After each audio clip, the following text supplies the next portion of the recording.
Hello students, in today's we are going to talk about the universally accepted binomial nomenclature or the rules of binomial nomenclature.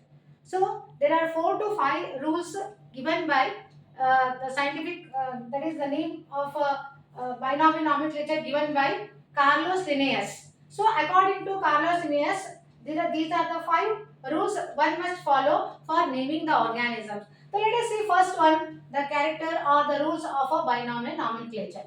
The scientific names are always written in a Latin language and they are written in a italic form. Let me clear this point. Latin language. So this is one of the language in which the scientific names are written and that is in a italic form. So may I ask you why for naming the organism Latin language only used? Why not other English languages or other languages are used? Here, the Latin language is a dead language.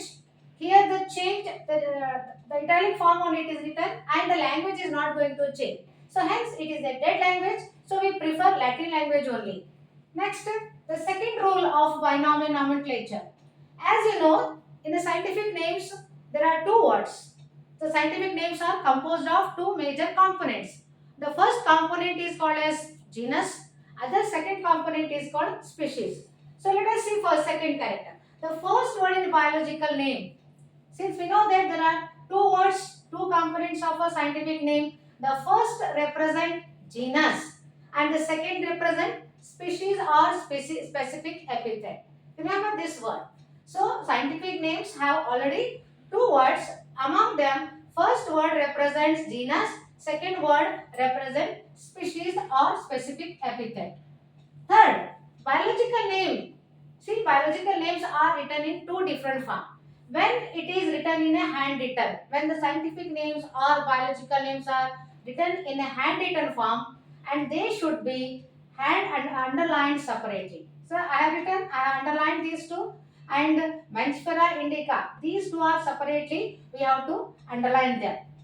So, but when the scientific names are in a italic form and they are in a printed form, how they are represented? So when the scientific names are in a printed form or italic form, then they indicate that they are originated from a Latin language. So italic form, whenever it is printed form, that indicates it is derived from, originated from Latin language only. Now, next feature or next rule of binomial nomenclature. What is that? The first word in a binomial nomenclature, the first word that always denotes the genus, this should be written in a capital letter. So this word should begin with the capital letter, that is genus. Whereas the species, the second letter, which is written later, it should be written in a small letter. So indica, this is a species, but this word should begin with a small letter. So always the genus name should starts with a capital letter, whereas the second species name should begin with a small letter. So with and these are the some of the rules followed by all scientists in order to name any organism or plant. So here Homo sapien, Mangifera indica, such a number of examples we can add.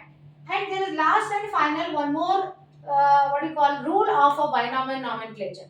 So whenever we write scientific name, either in a printed form or in a handwritten form, there is one more feature. What is that? We should write the scientific name, author citation we call. The author citation should be mentioned at the end of the species name.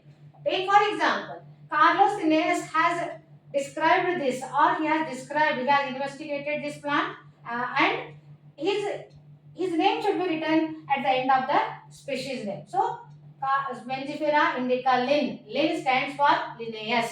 So, this also should be in a underlined form. So, Mangifera indica Lin. Likewise, we name the plants, name the animals. The biological names are given in this manner. So, these are the universally accepted rules followed by all biologists. We will stop here.